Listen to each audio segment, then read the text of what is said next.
morning, I'm Tricia Bear from the Culinary Command Post, and today we have joining us is Landon Wright, Chef Wright, and he's 16 years old. Yeah. So he's my assistant for today. He's my sous chef.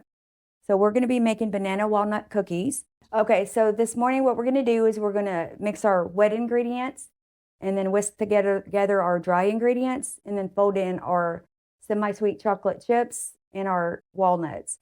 So what we have here is we have one cup of butter, which is two sticks of butter melted, and you want to let it slightly cool.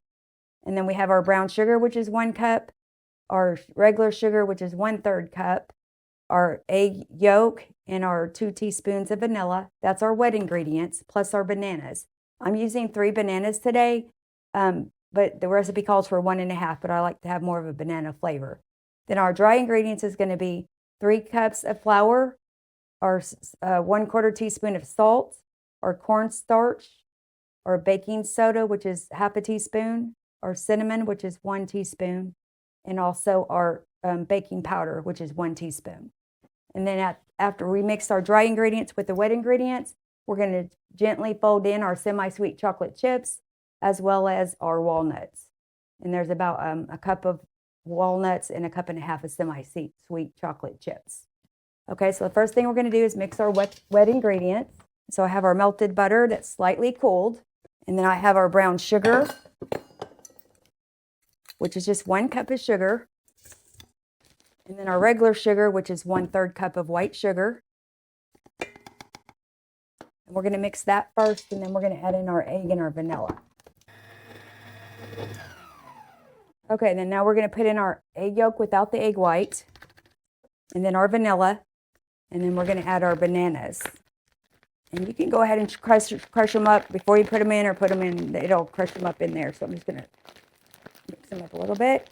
On the key to any banana nut bread or cookies, you want to make sure that your bananas are brown, because that gives them the sweetness they need to make your dessert turn out the best. So you don't want to put like fresh bananas in there. You want to make sure that they're brown on the yellow parts of the skin so that your bread don't taste not sweet. So we definitely want it to be sweet. All right, so we're going to mix that up. Okay, so now we're going to add our dry ingredients and whisk those together. So we're going to put in our 3 cups of flour. And then we got our cinnamon, 1 teaspoon of cinnamon. And I'd sprinkle it around in there. I just don't throw it in one little stash. And then 1/2 teaspoon of baking soda and baking powder. Just this one. Baking powder, 1/2 teaspoon. And then cornstarch, 2 tablespoons. And our salt's 3/4 teaspoon. Like that. And then we just whisk them together. And then we're going to add this dry ingredients to our wet ingredients in 3 intervals so that it mixes better. So we're just going to add in our flour.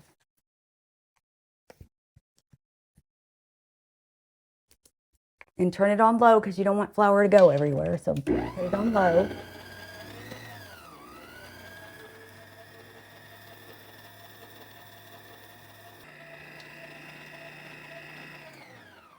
Okay, so you want to barely mix it. You don't want to mix it too much because then it'll make the cookies hard. So we're going to take this off.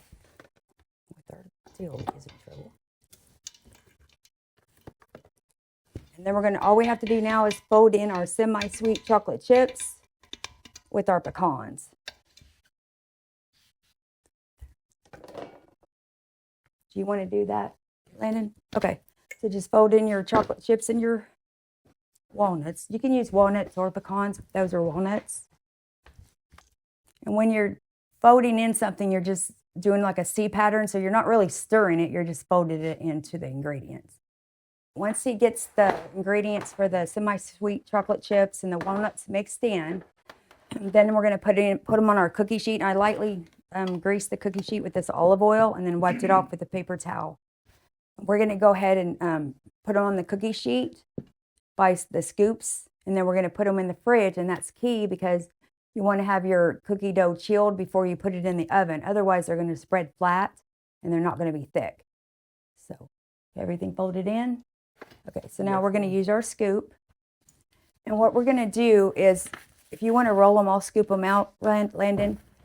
You can put on the gloves too, and we're gonna scoop them out. And you don't have to roll them, I just do because I think they look better. And we're gonna do one, and we're using the small scoop too. You wanna make sure they're all the same size. So basically, once we get them scooped and put on the cookie sheet, we put them in the refrigerator for 30 minutes to an hour. Because if you don't chill them before you put them in the oven, then they're going to be thin and smashed down, but we like them thicker. So go ahead and use your small scoop and put them on here. And we're going to turn on the oven to 350 degrees. You can wait until 30 minutes from now because that's when they should be chilled. So we'll just wait to turn on the oven. And we're going to have them about 2 inches apart.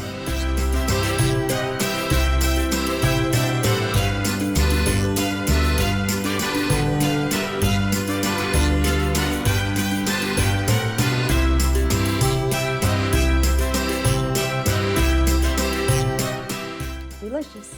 It's delicious. You can really taste the banana and the Yeah, walnut. and I added double the bananas than the recipe, so I added 3 versus 1.5.